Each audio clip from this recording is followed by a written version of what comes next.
सभा झाली त्यामध्ये काय एक मिनिट विरोधी पक्षाकडून फोटो सेक्शनचा आरोप केला जातो। तेव्हा मोदी साहेबांनी 14-15 साली असं स्वच्छ भारत अभियान केलं होतं। त्यांनी स्वतः झाडू घेतली होती हातात, तेव्हाही त्यांना फोटो सेशनचा आरोप केला होता। आता काय झालं, मोदी साहेबांच्या मार्गदर्शनाखाली देशाची स्वच्छता आणि साफसफाई होत आहे, परंतु विरोधकांचं सफाई झालं आहे। आणि हा फोटो सेशन नाही आहे, हा खरं म्हणजे डीप क्लीन ड्राईव्ह मिशन आहे। हा फोटो सेशनसाठी मुख्यमंत्री असं त्यानं मला अशी गरज नाही आहे फोटो सेशनची। लोकांमधला मी मुख्यमंत्री आहे, मी या ठिकाणी एक ग्राउंडला फील्डवर काम करणारा कार्यकर्ता आहे। त्यामुळे आपल्याला मी सांगतो, विरोधक काही म्हणू द्या, आमच्यावर त्याचा काही परिणाम होत नाही। आम्ही त्यांना उत्तर देतो कामातून। त्यामुळे ते लोक घाबरलेत, त्यांच्या पायाखालची वाळू सरकली आहे। हे असंच जर सुरू राहिलं महाराष्ट्रामध्ये तर लोकांची एक लोक चळवळ होईल आणि लोकांची इन्व्हॉल्वमेंट एवढी वाढेल, कारण स्वच्छतेबद्दल प्रत्येक नागरिक अतिशय जागरूक आहे। सर, जालन्यामध्ये देवेंद्रजींनी असं म्हटलंय की बाबरी मस्जिद पाडताना एकही शिवसैनिक नव्हता, काय सांगाल? ठीक आहे, त्याची माहिती मी घेतो।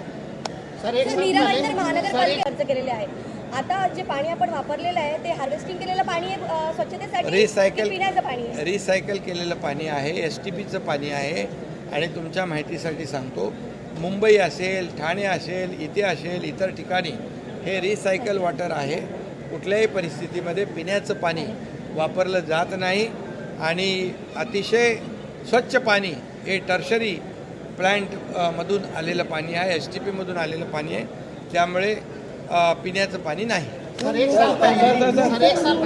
अप्रैल तक नाही, आणि ते आपल्या आपल्या 15 अप्रैल तक कंप्लीट होगा घेतली बाकीचे और इसमें बाकी काम में जो है उसको भी बैठक आगे बढ़ाएंगे।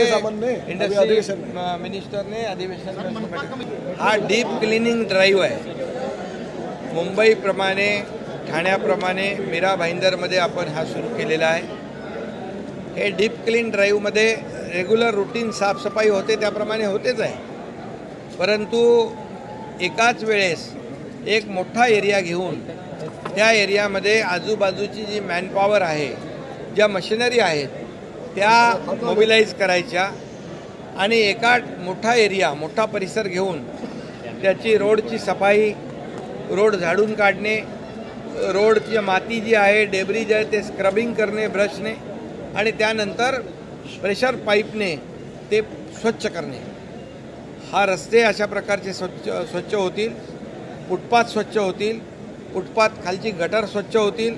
त्याचबरोबर अंतर्गत जे रस्ते आहेत, अंतर्गत गल्ल्या आहेत, अंतर्गत पायवाटा आहेत, त्या देखील अशाच प्रकारे स्वच्छ झाल्या पाहिजे।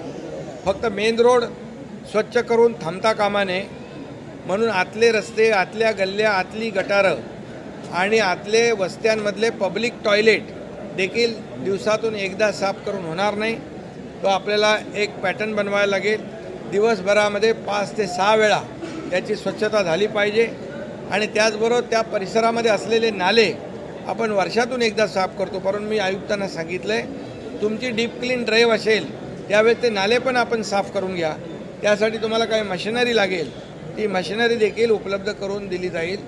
आणि यामध्ये मोठ्या प्रमाणावर स्वच्छता म्हणजे फॉगर, त्यांच्याकडे फॉगर मशीन पण आहे, जे 50, 60, 100 मीटरपर्यंत वरती पाण्याचे फॉगर जातात। अँटी स्मोक गन आहे, त्यातून मोठ्या प्रमाणावर हवेतले धुलीकण जे आहेत, हे धुलीकण देखील खाली येतील आणि ते सगळे सेटल होतील।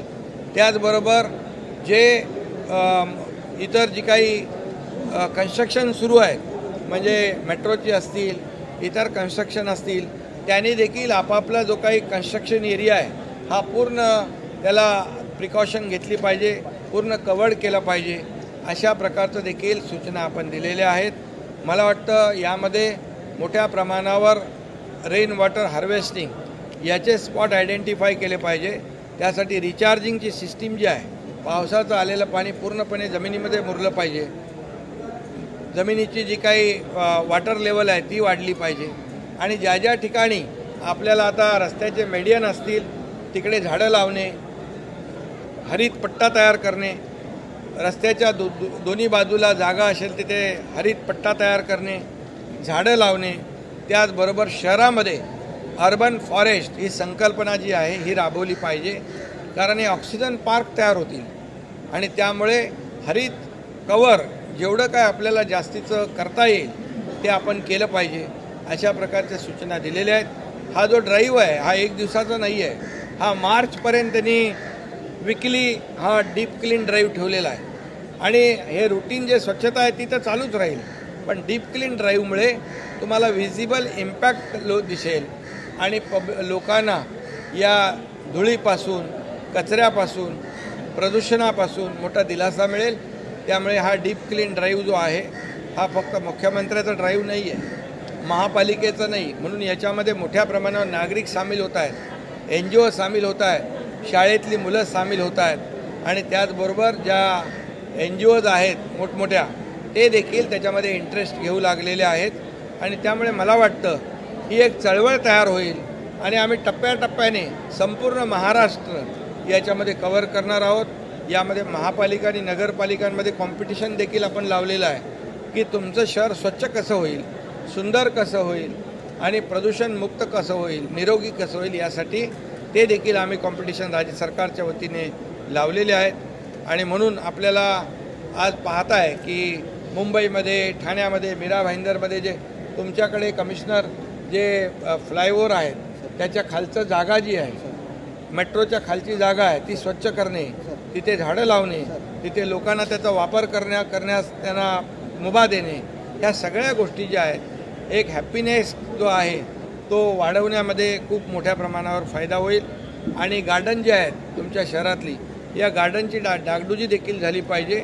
गार्डनचं इंटिग्रेटेड डेव्हलपमेंट जे आपण म्हणतो ना विकास, त्याप्रमाणे आपण एक ते केलं पाहिजे. त्याचबरोबर जे तलाव आहेत या तलावाचं सुशोभीकरण, सौंदर्यीकरण हे देखील झालं पाहिजे. कारण तलाव असतील तर चौपाटीसारखं त्याचा लोक आनंद घेतील. आणि म्हणून एक शहरामध्ये फक्त उंच बिल्डिंग म्हणजे विकास असं नाही.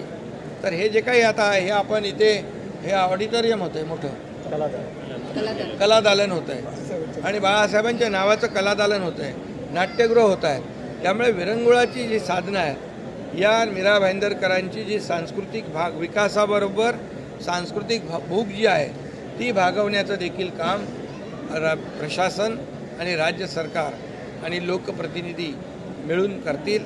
अशा प्रकारचा आमचा एक चांगला प्लॅन आहे आणि हा प्लॅन इम्प्लिमेंट करण्यासाठी आयुक्तांना, इथल्या दोन्ही आमदार आहेत तिकडे, या सर्व लोकांना सूचना दिलेल्या आहेत. आणि त्याबरोबर लोकांची इन्व्हॉल्वमेंट हे देखील महत्त्वाचं आहे.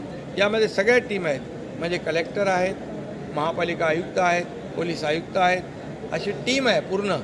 या हे टीमवर्क आहे. आणि म्हणून आज बघितलं सगळे लोक एक सिम्बॉलिक स्वच्छता या अभियानामध्ये उतरले होते. ABP माझा, उघडा डोळे बघा नीट.